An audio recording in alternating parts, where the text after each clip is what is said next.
we go in peace today, we should be having a great sense of anticipation already because we're almost halfway through Great Lent. Of course, we have Holy Week after that, but as we know, that kind of just pulls us through on our own. But as we approach the cross this Sunday, the Feast of the Cross, you'll notice some of the things in the service. It's like a mini Pascha. The canon is all of the same melodies in the canon are the ones from Pascha. It's sort of our Paschal preview, and in that we see the glory and the sufferings of Christ, which are one and the same, his cross and resurrection.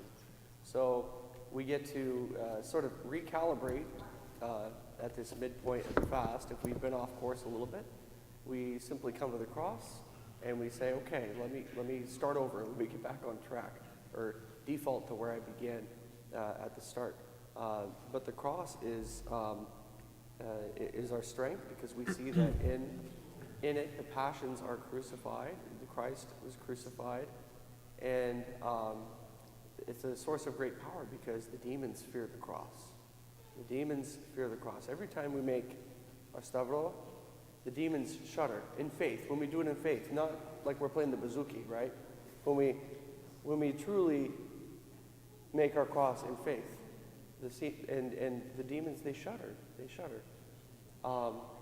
And this is especially important for us to remember because any joy or spiritual progress that we are making during the fast, the devil is going to want to try to take that away from us. And what do we see after Pascha?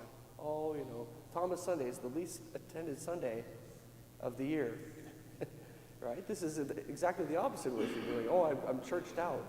No, we should keep adding fire to fire, right?